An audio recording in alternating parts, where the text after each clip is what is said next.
February 2022, a sterile, brief announcement appears on a screen. The Lee Valley flagship store on Morningside Avenue in Toronto, a 30,000 square foot sanctuary for North American woodworkers, is closing its doors forever. There is no grand farewell, just a cold digital notice, the turning off of the lights, and the hollow echo of oak display shelves being dismantled piece by piece. For decades, this was not just a retail space, it was a cultural epicenter. At its height, Lee Valley's encyclopedic catalog sat on millions of workbenches. Their Veritas tool line, machined to micromillimeter perfection, rivaled the finest equipment on earth. The Toronto store was a weekend pilgrimage site, a place where generations of artisans gathered to touch the cold steel and warm brass of uncompromising craftsmanship. But the scent of fresh wood shavings couldn't hold back the modern world. Today, the legendary displays are gone. The aisles where woodworkers once spent hours testing hand planes are empty, swallowed whole by the crushing reality of commercial real estate. A living, breathing institution, hollowed out by a world that simply moves too fast. How does a beloved empire, built on an unbreakable pledge to protect its workers and prioritize absolute quality over short-term profits, suddenly find itself dismantling its most iconic physical spaces? This is the story of what happens when a legacy of traditional craftsmanship collides with an unprecedented global pandemic, a fractured supply chain, and a brutal rent crisis, forcing an industrial icon to amputate its past just to survive the future. The year is 1978. In a quiet, unassuming dining room in Ottawa, Canada, there is no roar of heavy machinery. There are no massive steel presses, no assembly lines, and no grand corporate boardrooms. Instead, there is a dining table covered in paperwork, a few boxes of cast iron stove parts, and a man named Leonard Lee. At the time, Leonard was a successful civil servant working for the Canadian government. It was a secure, comfortable life. But beneath the surface of government bureaucracy, Leonard harbored a quiet, relentless frustration. As an avid amateur woodworker, he was watching a disturbing trend unfold across the global tool industry. The post-war era of manufacturing had gradually given way to the age of mass production, cost-cutting, and planned obsolescence. The heavy, meticulously crafted hand tools of the early 20th century were being replaced by cheap plastic handles, brittle stamped steel, and hollow designs. The soul of woodworking, the intimate connection between a craftsman and a perfectly balanced tool, was being systematically erased by corporate efficiency. Leonard saw a profound void. He believed that somewhere out there, a quiet army of artisans, hobbyists, and professional woodworkers were just as frustrated as he was. They didn't want cheaper tools, they wanted better ones. And so, with a meager selection of cast iron stove kits and a handful of high-quality tools he had personally sourced, Lee Valley Tools was born. However, the business model Leonard chose was seemingly suicidal for the industry he was entering: mail-order retail. In the late 1970s, asking a woodworker to buy a hand plane, a chisel, or a specialized saw through the mail was an absurd proposition. Woodworkers are inherently tactile people. Before purchasing a tool, a craftsman needs to feel the weight of it in their palm. They need to run their thumb across the brass fittings, check the flatness of the iron sole, and test the balance of the handle. Trust in a tool is established through touch. By removing the physical interaction, Lee Valley was asking craftsmen to buy entirely on blind faith. It was a monumental risk. A single bad batch of products or a reputation for selling deceptive merchandise would bankrupt the company in months. To bridge this massive gap in trust, Leonard Lee did something completely antithetical to traditional marketing. He created the Lee Valley catalog. It was not a flashy sales brochure filled with exaggerated claims and glossy photographs. It was a dense, highly technical, and almost academic publication. When a woodworker opened a Lee Valley catalog, they were not met with marketing copy. They were met with radical, unapologetic honesty. Leonard wrote many of the product descriptions himself. If a particular carving knife was excellent but required frequent sharpening, he printed that exact warning in black and white. If a clamping system was heavy and cumbersome for small projects, the catalog explicitly told the customer not to buy it for that purpose. This level of transparency was a shock to the retail system.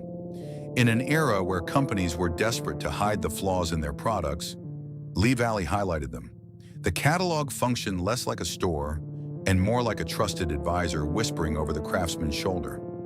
It provided detailed historical context for traditional tools, instructions on metallurgy, and deep insights into wood grains. The strategy worked with devastating effectiveness. The catalog became a holy text for woodworkers across North America. Customers eagerly awaited its arrival in the mail, reading it cover to cover like a novel. They realized that if Leonard Lee said a tool was good, it was exceptional. If he warned them about a tool, he was protecting their wallet. Orders began pouring in. The dining room table was quickly overwhelmed. The operation spilled into the basement, then outgrew the house entirely, forcing a move to a small leased warehouse. In 1981, recognizing that local customers still yearned for that tactile connection, Lee Valley opened its first physical showroom in Ottawa. It wasn't designed like a typical hardware store with items locked behind glass. It was designed as a hands-on sanctuary.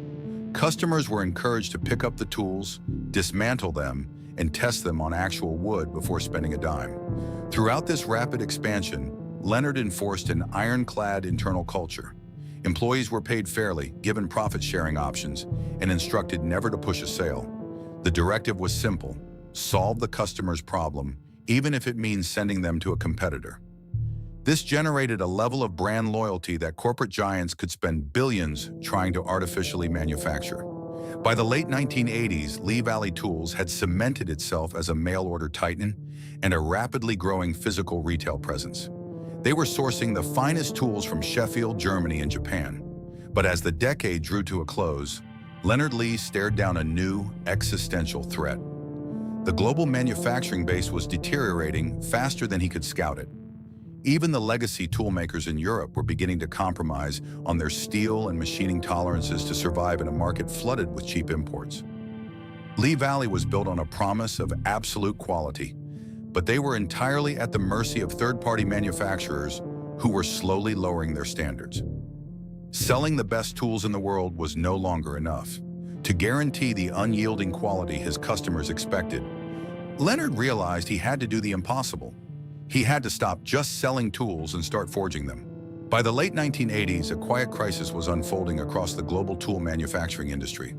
The legendary foundries of Sheffield, England, and the historic tool works of Connecticut, places that had forged the industrial backbone of the 20th century, were slowly being hollowed out. Bought by massive conglomerates, these once proud institutions were subjected to the ruthless mathematics of corporate efficiency. The heavy, high-carbon steel was replaced by cheaper alloys. Brass fittings were swapped for molded plastics. The meticulous hand-tuning of planes and chisels was abandoned in favor of rapid, unrefined mass production. Leonard Lee watched this degradation with deep concern. Lee Valley's entire reputation rested on a singular promise: absolute, uncompromising quality. But how could a company guarantee quality when the world's best manufacturers were fundamentally lowering their standards? The global market was rapidly polarizing. On one end, there were exorbitant, custom-made antiques. On the other, a tidal wave of cheap, stamped steel imports flooding out of newly industrialized Asian factories. There was no middle ground left for the everyday craftsman. So Leonard Lee decided to build one. If he could no longer find tools worthy of the Lee Valley name, he would simply have to forge them himself. This ambition birthed Veritas Tools, the manufacturing arm of Lee Valley. The name itself, Latin for truth, was a direct challenge to an industry that was increasingly built on marketing illusions. The early days were modest, beginning in 1985 with a simple but ingeniously designed honing guide to help woodworkers sharpen their blades at the perfect angle. It was a massive success. But the true revolution began in the early 1990s, when Veritas decided to take on the most sacred, complex, and scrutinized tool in a woodworker's arsenal: the hand plane. To understand the audacity of this move, one must understand the economics of the 1990s. The prevailing corporate wisdom dictated that manufacturing in North America was a dying proposition. The cost of labor, materials, and environmental compliance made it supposedly impossible to compete with offshore factories. Every major competitor was outsourcing. Veritas chose to anchor itself in Ottawa, Ontario, betting that woodworkers would pay a premium for a tool engineered without a single compromise. They refused to simply replicate the classic Stanley or record designs of the past. Instead, Veritas engineers deconstructed the tools down to their basic physics. They asked fundamental questions. Why do planes chatter? Why do irons lose their edge? Why do handles cause fatigue after hours of use? The answers led to a radical reinvention of metallurgy and machining. While competitors used brittle gray cast iron that would shatter if dropped on a concrete floor, Veritas utilized ductile cast iron, fully stress-relieved to ensure the soles of their planes remained perfectly flat regardless of temperature or humidity. While the industry standard for blades was basic high-carbon steel, Veritas began experimenting with advanced alloys, eventually helping pioneer the use of cryogenically treated A2 steel, and later the proprietary PMV11 powder metallurgy steel. Blades that could hold a razor edge significantly longer than anything else on the market. Inside the Veritas manufacturing facility, the atmosphere was a stark contrast to the grim, sprawling sweatshops overseas. It was a temple of modern engineering mixed with traditional artisanship. State-of-the-art computer numerical control, or CNC machines, milled the raw castings to tolerances measured in thousandths of an inch. Yet the final finishing, the assembly, and the critical quality control were done by hand, by Canadian workers who were treated as essential craftsmen rather than disposable labor. The strategy was a triumph. When Veritas released its line of block planes, smoothing planes, and specialized joinery tools, the global woodworking community was stunned. The tools did not just perform well, they felt alive in the hands of the user. The micrometer precision allowed for shavings of wood so thin they were translucent, floating through the air like tissue paper. Veritas reversed the flow of international trade in the hand tool market. Instead of North America exclusively importing tools from Europe, master craftsmen in Germany, England, and Japan were now ordering Veritas tools from Canada. Lee Valley was no longer just a catalog company. It was a world-class industrial manufacturer. They had achieved the impossible, proving that domestic manufacturing could not only survive but dominate, provided it relied on innovation and peerless quality, rather than racing to the bottom on price. By the turn of the millennium, Lee Valley and Veritas had reached the absolute zenith of physical craftsmanship. Their retail stores were expanding, their catalogs were thicker than ever, and their factory floors were humming with the sound of steel being milled into perfection. They had built an empire of the tangible, a kingdom of wood, brass, and iron. But perfection in the physical realm provides no shelter from digital disruption. As the 1990s bled into the 2000s, a silent, invisible shift was beginning. The world was about to stop looking at catalogs and start looking at screens. A new era of commerce was rising, one that cared nothing for ductile iron or edge retention, but would reshape the destiny of Lee Valley forever. As the 1990s gave way to the new millennium, a Saturday morning inside a Lee Valley flagship store was a sensory experience that no catalog could ever fully capture. To walk through the heavy wooden doors was to step out of the frantic modern world and into an artisan's sanctuary. The air was rich with the scent of Danish oil, freshly honed steel, and the distinct, warm aroma of planed hardwood. These retail spaces were vast, often spanning tens of thousands of square feet, and they operated under a philosophy that defied every convention of modern retail. In a traditional hardware superstore, inventory was stacked high on industrial racking, guarded by employees who were often just teenagers scanning barcodes. At Lee Valley, the tools were displayed like museum artifacts, yet meant to be touched. The staff were not cashiers. They were retired carpenters, professional cabinet makers, and master turners. If a customer spent 45 minutes discussing the microscopic difference between a 25-degree and a 30-degree bevel on a bench chisel, the employee was encouraged to stand there and talk, sometimes setting up a piece of scrap maple to demonstrate the cut. This model of extreme, high-touch customer service was incredibly expensive to maintain. It required massive floor plans, premium commercial real estate, and a payroll filled with highly skilled specialists. But for years, the math worked perfectly. The stores were cultural hubs. They were destinations. Craftsmen would drive across state and provincial lines just to spend an afternoon walking the aisles. However, while Lee Valley was perfecting the art of the physical retail experience, a silent, invisible revolution was rewiring the consumer brain. In Seattle, a company called Amazon was proving that people were willing to buy books without ever flipping through their pages. Soon they proved people would buy electronics without ever pressing a button. By the mid-2000s, the concept of e-commerce had mutated from a novelty into a behavioral default. The digital age promised something that Lee Valley's sprawling showrooms inherently lacked: frictionless speed. At first, the leadership at Lee Valley viewed the internet with a mix of curiosity and skepticism. Their entire business model, and indeed the very nature of fine woodworking, was rooted in tactile feedback. How could a craftsman possibly trust a hand plane they hadn't held? How could someone judge the heft of a Japanese pull saw through a pixelated monitor? The Lee Valley catalog had worked as a remote sales tool precisely because it was so text-heavy, so relentlessly detailed, and printed on paper that felt substantial. A website, by contrast, felt ephemeral and cold. Yet the consumer market was shifting rapidly. The new generation of woodworkers, accustomed to the immediate gratification of one-click checkouts and two-day shipping, began to view the traditional Lee Valley experience not as a luxury, but as a bottleneck. The expectation of retail was no longer about an immersive afternoon of education and community. It was about opening a browser, finding a product, and moving on. The philosophy of touch and try was suddenly locked in a desperate uphill battle against the brutal efficiency of the algorithm. As the digital economy matured, the magnificent Lee Valley showrooms slowly transformed into a financial paradox.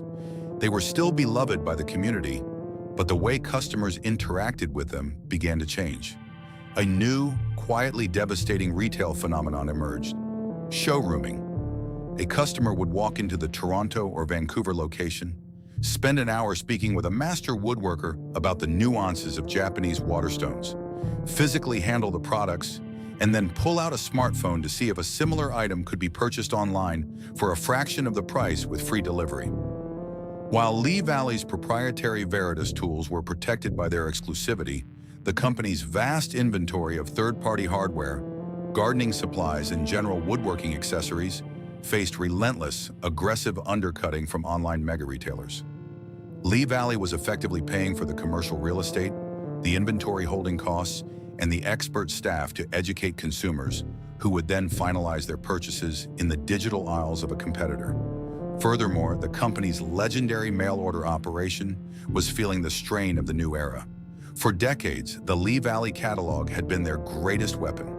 But printing and mailing millions of thick, encyclopedic books on high-quality paper was becoming astronomically expensive.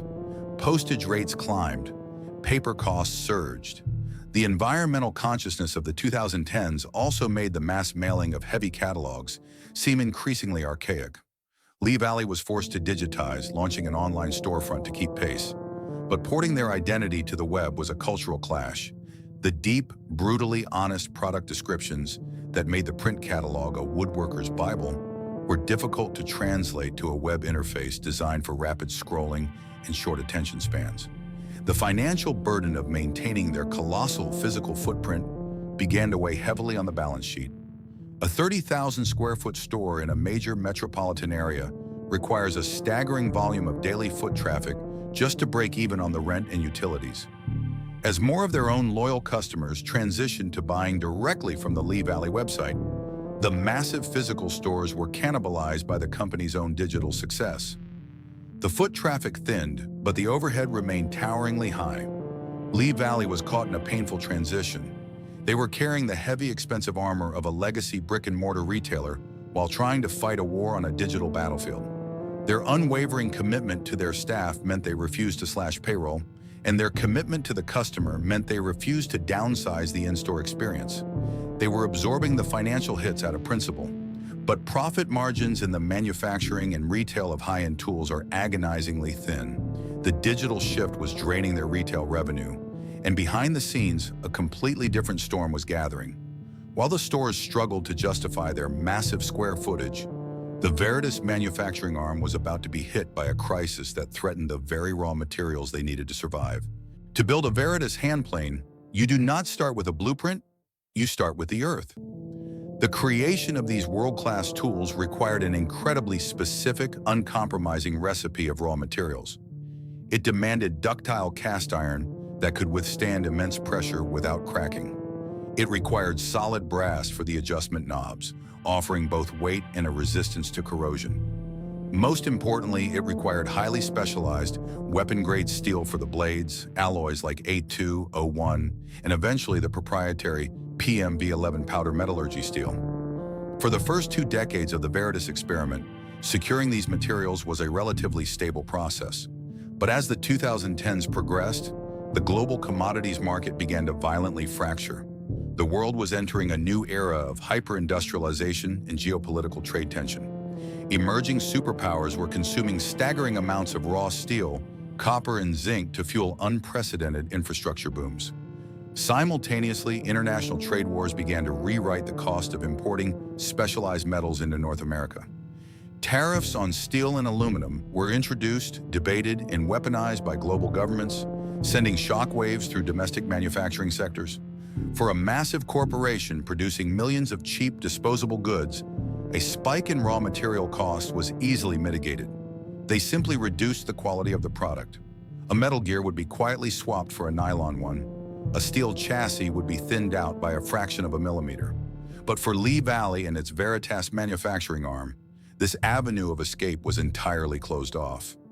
Their entire brand identity, the very reason customers were willing to pay a premium, was the guarantee of absolute physical perfection. They could not hollow out a plain body to save on iron. They could not swap a machined brass knob for molded plastic. They could not settle for inferior steel that would fail to hold a microscopic edge. They were tethered to the highest grade of raw materials on the planet, and suddenly the price of those materials was climbing at an exponential rate. The factory floor in Ottawa, once a symbol of defiance against cheap overseas labor, was now on the front lines of a global supply war. Even when they could afford the skyrocketing prices, simply acquiring the specific alloys became a logistical nightmare. Lead times for custom steel orders stretched from weeks into months.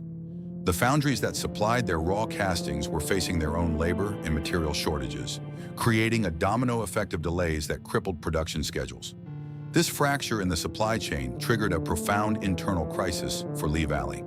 It struck directly at the heart of their founding philosophy: fairness to the customer. In standard retail, when the cost of goods increases, the burden is immediately passed down to the consumer. Price tags are quietly swapped overnight. But Lee Valley was deeply constrained by its own legacy. For one, their legendary print catalogs, still circulating by the millions, dictated that prices were locked in for the season. They could not dynamically adjust to the volatile commodities market. More importantly, there was an ideological barrier.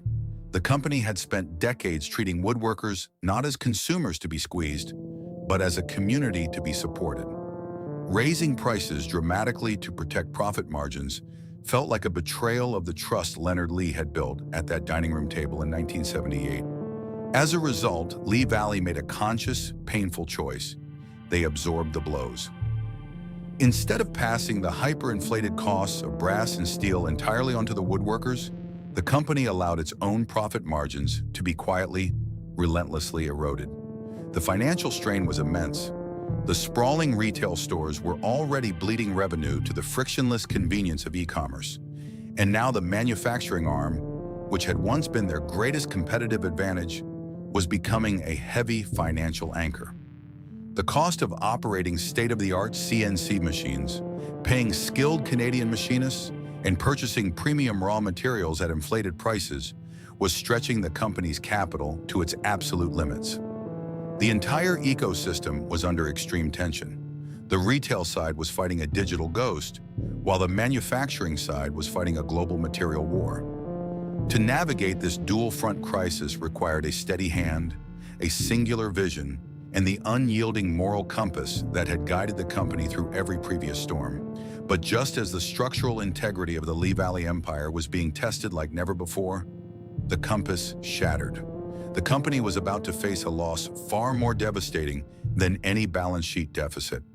A loss that would leave a sprawling international workforce wondering if the soul of the company could survive without its architect. On July 7, 2016, a profound and heavy silence fell over the global woodworking community. The news rippled out from Ottawa, Canada, spreading through online forums, local guild meetings, and the quiet, dust-filled workshops of countless artisans. Leonard Lee, the founder, the architect, and the moral compass of Lee Valley Tools, had passed away. In the modern corporate landscape, the death of a founder or a former CEO is usually marked by a polite press release, a temporary dip in stock prices, and a swift return to business as usual. But Lee Valley was not a standard corporation, and Leonard Lee was not a standard executive. To his customers, he was not a distant billionaire in a boardroom. He was the honest, uncompromising voice whispering to them from the pages of their favorite catalog. He was the man who had personally promised them that they would never be cheated, never be oversold, and never have to settle for mediocrity. His passing triggered a wave of genuine, heartfelt mourning that is rarely seen in the retail sector. Thousands of letters and emails poured into the Ottawa headquarters. Customers shared stories of how a single piece of advice printed in a 1994 catalog had saved their project, or how a Veritas tool had been passed down from a grandfather to a grandson. For millions of woodworkers, losing Leonard Lee felt akin to losing a trusted mentor. Inside the company, the shockwave was even more devastating. Lee Valley's internal culture was an intricate ecosystem built almost entirely around Leonard's personal philosophy.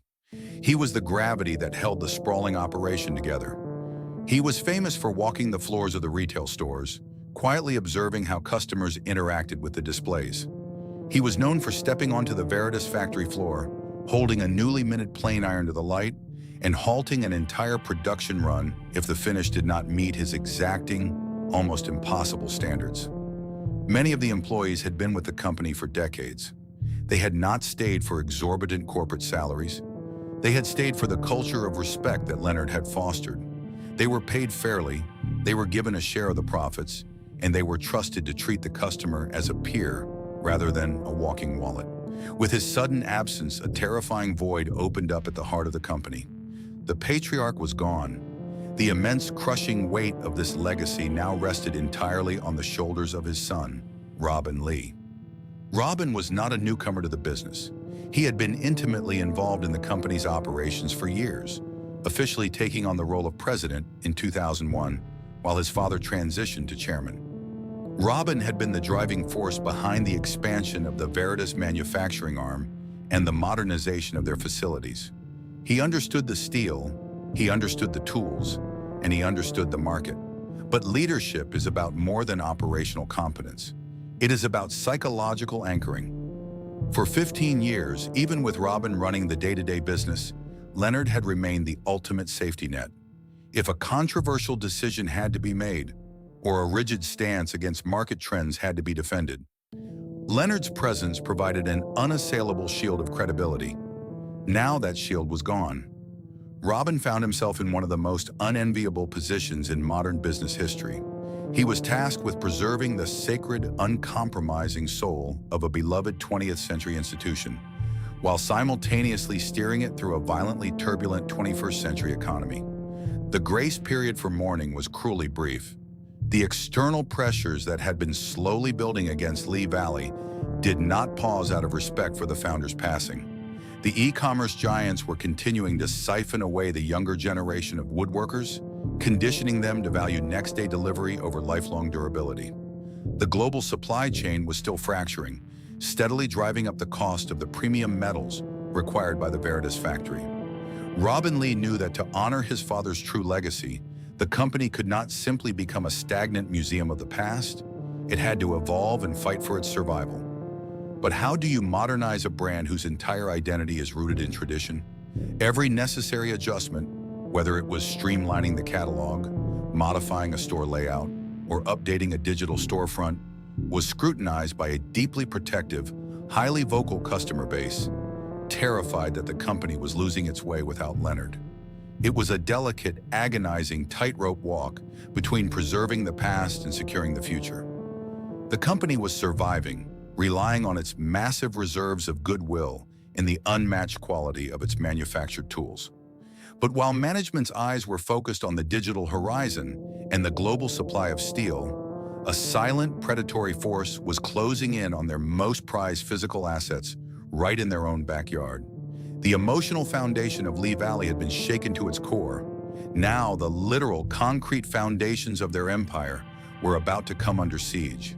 The sanctuaries that Leonard Lee had built for craftsmen across the country were about to collide with a monster that cared absolutely nothing for culture, community, or craftsmanship: the commercial real estate market. The modern metropolis is a hostile environment for the physical manufacturing of things. As cities evolve, they transition from industrial hubs into digital and financial capitals. Factories are pushed out, warehouses are demolished, and in their place rise towering condominiums and high-end boutiques. This urban gentrification is a predictable economic cycle, but for a company like Lee Valley, which had anchored its identity in sprawling, physical sanctuaries for makers, it was a death sentence. Nowhere was this crisis more acutely felt than in Toronto, Ontario. For decades, the Lee Valley flagship store on Morningside Avenue had stood as a monument to the golden age of analog retail. At roughly 30,000 square feet, it was not merely a hardware store. It was an expansive cultural campus. The sheer size of the facility was not an accident or a display of corporate vanity. It was a strict operational requirement. To honor Leonard Lee's founding philosophy of touch and try, the company could not pack its inventory into dense, towering aisles like a big-box home improvement center. They needed wide open spaces. They needed dedicated workbench areas where customers could spend an hour testing the cutting edge of a newly forged Veritas chisel. They needed large, sound-dampened seminar rooms where master craftsmen could hold weekend classes on dovetail joinery, wood turning, and cabinet making. This required square footage on a massive scale. In the 1980s and 1990s, securing 30,000 square feet in a major urban center was an expensive but manageable proposition. The profit margins on high-quality tools, combined with a fiercely loyal customer base that treated the store as a weekend destination, easily covered the overhead. But as the 2010s drew to a close, the commercial real estate market in cities like Toronto, Vancouver, and Ottawa completely detached from reality. Driven by a historic housing boom, foreign investment, and the relentless expansion of tech and finance sectors, property values skyrocketed. Consequently, commercial lease rates, which are calculated by the square foot, surged to unprecedented, dizzying heights. The underlying mathematics of the Lee Valley business model began to fracture. A retail space can only justify exorbitant rent if it is selling products with astronomical markups, like luxury fashion or high-margin consumer electronics, or if it generates an incredibly high volume of rapid, low-value transactions. Lee Valley did neither. They sold tools, high-quality, durable heirloom tools. A customer might walk in, spend 2 hours receiving expert advice from a retired carpenter on the floor, and walk out having purchased a $40 Japanese pull saw or a specialized sharpening stone. That transaction created immense brand loyalty, but it fundamentally could not pay the rent on 30,000 square feet of hyperinflated commercial real estate. The physical footprint of the company, once its most powerful asset in building trust, had metastasized into a crippling financial parasite. Inside the boardroom, Robin Lee and the executive team found themselves backed into a suffocating financial corner. The numbers were absolute and unforgiving. The flagship urban stores were bleeding capital at an alarming rate. They were essentially subsidizing the massive real estate costs of their brick-and-mortar showrooms using the revenues generated by their e-commerce division and the Veritas manufacturing arm, both of which were already fighting their own intense battles against digital competitors and a chaotic global supply chain. From a purely clinical, MBA-driven perspective, the solution was obvious: terminate the leases, close the massive urban stores, and transition entirely to a digital storefront supported by a few small, purely functional fulfillment warehouses in cheap industrial parks. But Lee Valley was not built on clinical business theory. It was built on a deep, emotional contract with its community. To close the flagship stores felt like an unforgivable betrayal of Leonard Lee's legacy. It meant firing hundreds of highly skilled, long-tenured employees who had dedicated their lives to the company. It meant evicting the local woodworking guilds that relied on their seminar rooms. It meant looking at the very customers who had built the empire and telling them that the sanctuary was being torn down to appease a landlord. So the company tried desperately to hold the line. They attempted to renegotiate leases, optimize floor plans, and trim operational waste wherever possible. They hoped that the real estate bubble might pop, or that a resurgence in traditional woodworking might drive enough foot traffic to balance the scales. They were absorbing multi-million-dollar hits to their bottom line out of sheer stubbornness and a desperate desire to protect their people. But you cannot out-stubborn a localized real estate bubble. Every time a lease came up for renewal, the landlord presented a new, astronomically higher figure. The traditional, large-format retail model for niche hobbies in Tier 1 cities was mathematically dead. It was a ghost walking through a world that no longer had room for it. The leadership team realized that they had to make a move. They began agonizing over a long-term, phased strategy to gradually downsize their physical footprint, perhaps relocating to smaller, more affordable spaces in the distant suburbs over the next 3 to 5 years.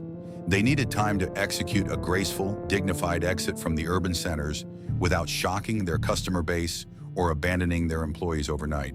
But time is a luxury granted only by a stable world, and the world was about to become fundamentally unstable. Just as Lee Valley was trying to chart a careful, measured retreat from the crushing weight of their commercial leases, a microscopic virus was quietly making its way across the globe. The company was begging for a few more years to transition their retail spaces. Instead, history was about to give them a few days to lock the doors completely. In March of 2020, the relentless, grinding machinery of the global economy simply stopped. The onset of the COVID-19 pandemic forced a sudden universal paralysis, emptying city streets and locking billions of people inside their homes. For a retail network built entirely on the physical interaction between a craftsman and a tool, this was not merely a disruption, it was an existential freeze. At Lee Valley, the response from leadership was swift and definitive. Honoring the deep-seated protective culture established by Leonard Lee decades prior, the company did not wait for government mandates to force their hand. They proactively locked the heavy wooden doors of their sprawling retail sanctuaries to protect their staff and their customers. The bustling, sensory-rich environments of the Toronto, Vancouver, and Ottawa stores went dark. The weekend seminars on dovetail joinery were canceled. The racks of gleaming Veritas planes sat untouched in the sudden, eerie silence. But almost immediately, a cruel and exhausting paradox began to unfold. Trapped in quarantine, facing months of isolation and mounting anxiety, people desperately sought tangible, grounding activities. Across North America, a massive, unprecedented wave of individuals suddenly decided to take up woodworking, gardening, and home improvement. They wanted to build desks for their new remote offices. They wanted to carve spoons. They wanted to plant vegetable gardens. The demand for hand tools and domestic hardware skyrocketed to levels the company had never seen. The Lee Valley website was flooded with traffic. Online orders surged at an exponential rate, creating a digital gold rush that any retailer would theoretically dream of. Yet for Lee Valley, this explosion in demand was a waking nightmare. They were receiving record-breaking orders, but their primary engines for fulfilling those orders and servicing their customers, the massive retail stores, were completely paralyzed. Those 30,000 square foot showrooms in prime urban real estate were now generating absolutely zero foot traffic revenue, yet the astronomical commercial rent was still due on the first of every month. The physical stores had instantly transformed from cultural hubs into towering empty silos, hemorrhaging capital at a terrifying velocity. To cope with the avalanche of online orders, the company had to rapidly pivot its entire operational model. Store staff who were accustomed to spending an hour discussing the nuances of wood grain with a single customer were suddenly masked, isolated in empty aisles, and tasked with frantically picking and packing online orders into cardboard boxes. The sanctuaries of craftsmanship had been forcibly converted into makeshift, highly inefficient fulfillment warehouses. The physical connection, the very soul of the Lee Valley brand, was severed, replaced by the cold mechanics of curbside pickup and postal logistics. If the retail side of the business was buckling under the paradox of high demand and locked doors, The Veritas manufacturing arm was entering a state of absolute, agonizing gridlock. You cannot machine a high-carbon steel plane iron via a Zoom call. You cannot cast ductile iron from a laptop in your living room. The production of world-class tools requires intense, physical labor, precise choreography on the factory floor, and the seamless operation of heavy machinery. When social distancing mandates were implemented, the Veritas factory in Ottawa had to radically alter its environment. To keep their machinists and assemblers safe, shifts were fractured. The density of workers on the floor was cut in half. The intricate, highly synchronized flow of manufacturing was intentionally slowed to a crawl.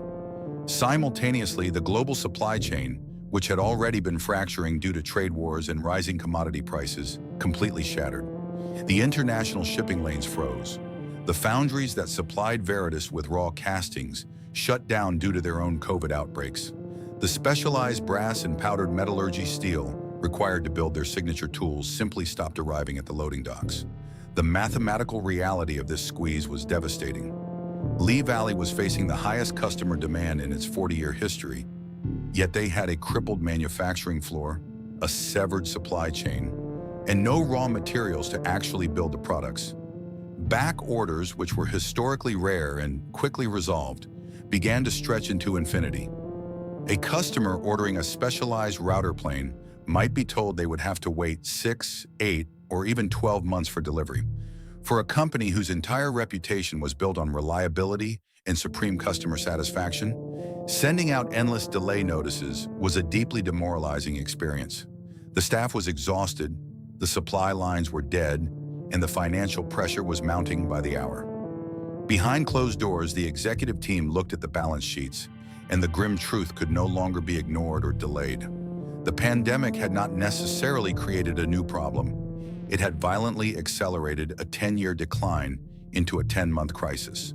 The massive physical stores, already struggling against the tide of e-commerce and suffocating under localized rent crises, could not survive this final, catastrophic blow. The company was bleeding out, trying to sustain a legacy model in a world that had permanently altered its physical rules.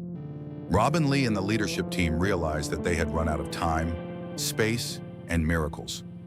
To save the company, to save the manufacturing jobs in Ottawa, and to ensure that Veritas Tools could continue to exist in the future, they had to make the most painful decision in the history of the enterprise. They had to cut off the limb to save the body.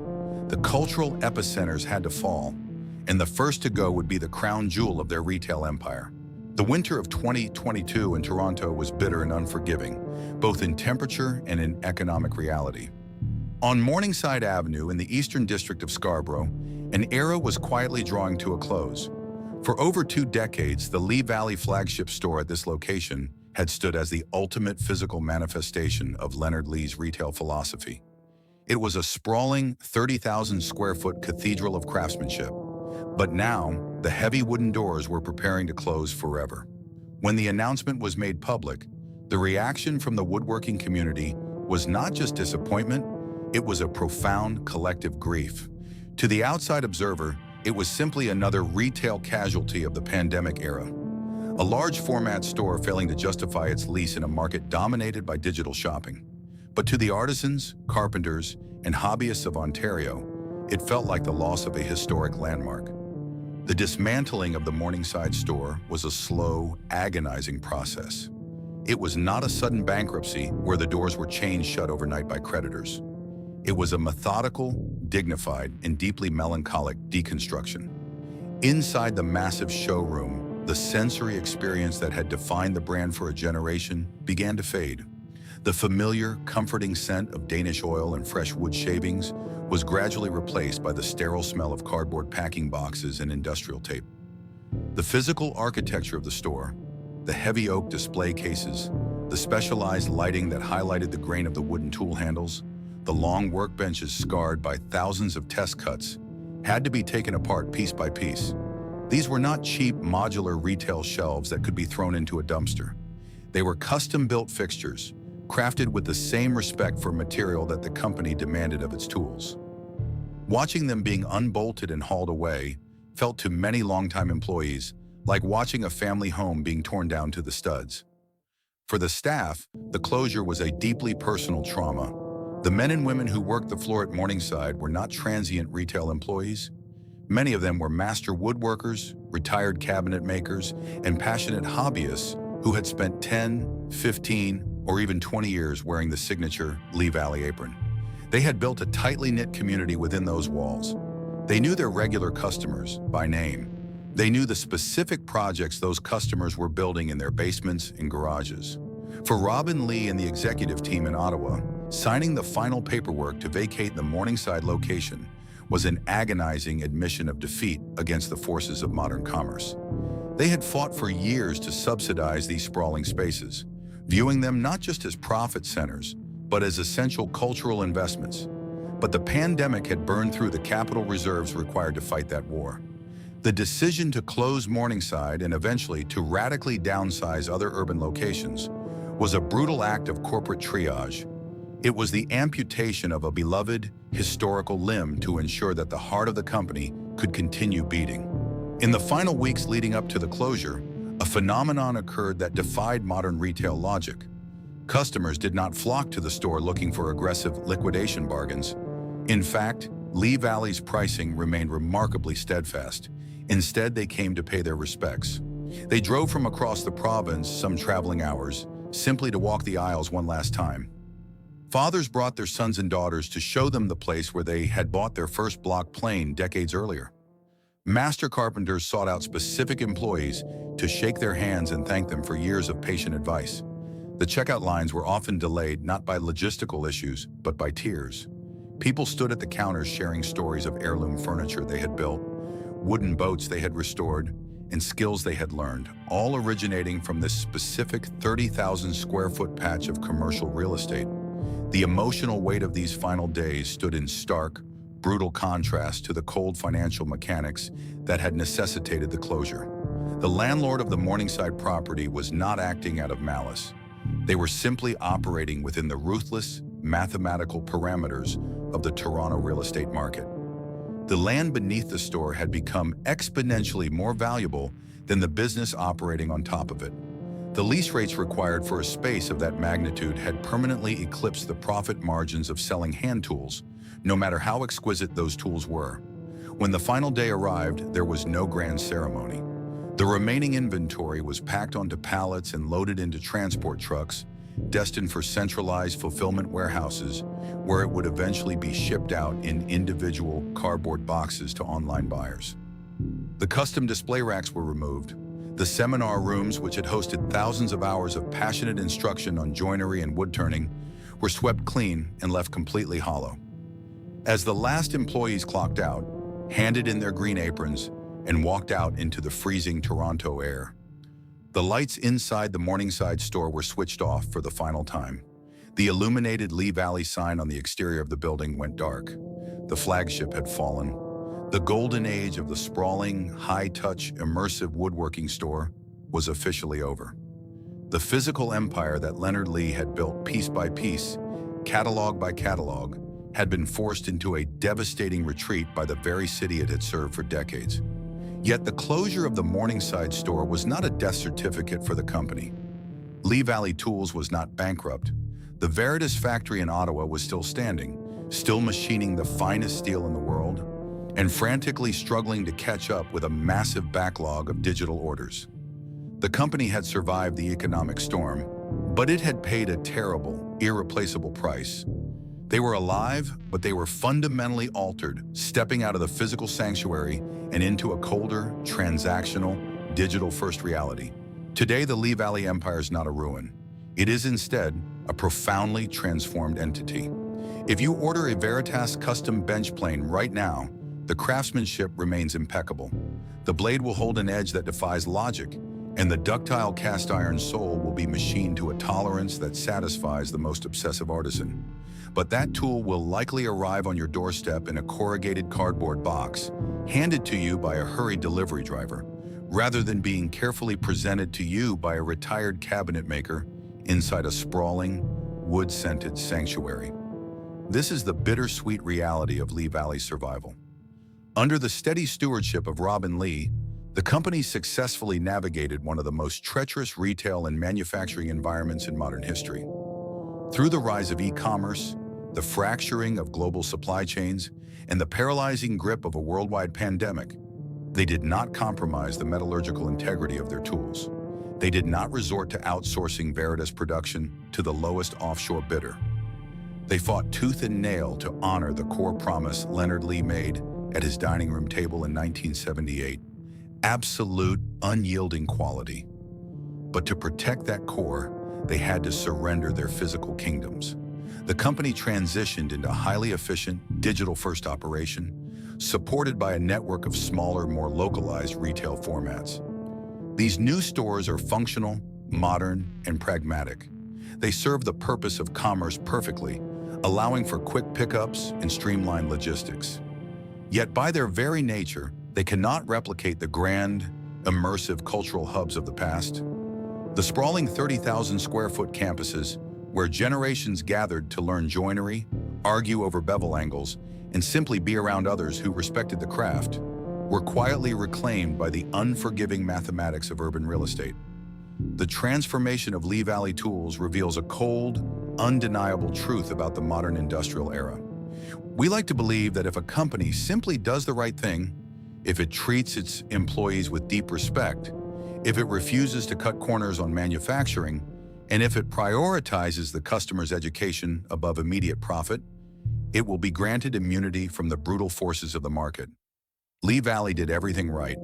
They were a beacon of ethical, high-quality business in an ocean of disposable consumerism. Yet they still had to yield to the unstoppable momentum of the algorithm and the suffocating pressure of commercial gentrification. They proved that while you can save the soul of a product, you cannot always save the physical space where it is celebrated.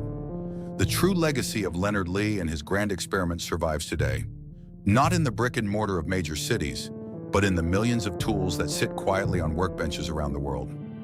The massive retail cathedrals are gone.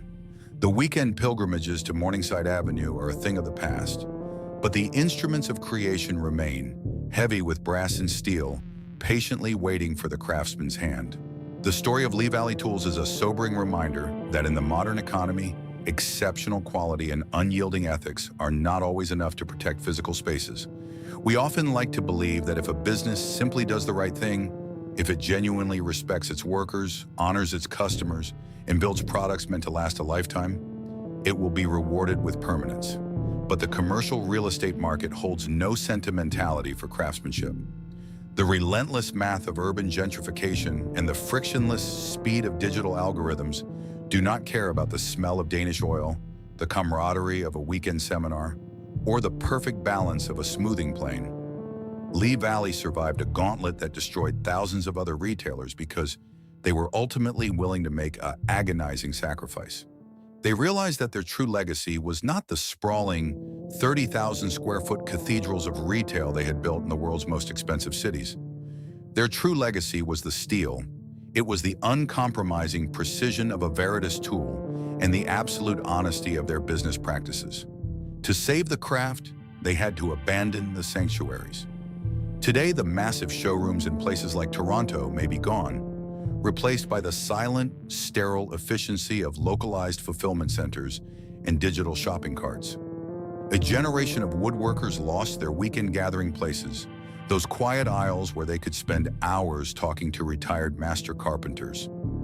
That cultural loss is real and it is irreplaceable.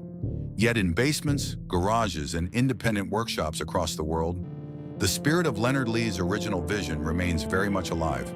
When a woodworker reaches for a Veritas plane, feels the heavy, cold weight of the ductile iron, and shaves a piece of maple so thin that you can read a newspaper through it, the online storefront, the retail rent crisis, and the cardboard shipping box all fade away. All that remains is the craftsman, the wood, and the enduring truth of a perfectly made tool. Thank you for watching. Have you ever visited one of these iconic, large-scale retail sanctuaries before they disappeared? Or do you own a piece of craftsmanship that has been passed down through generations? Share your stories and memories in the comments below. If you appreciate these deep dives into the changing landscapes of industry and the human stories behind the things we build, Please subscribe to the channel and turn on notifications for our next documentary.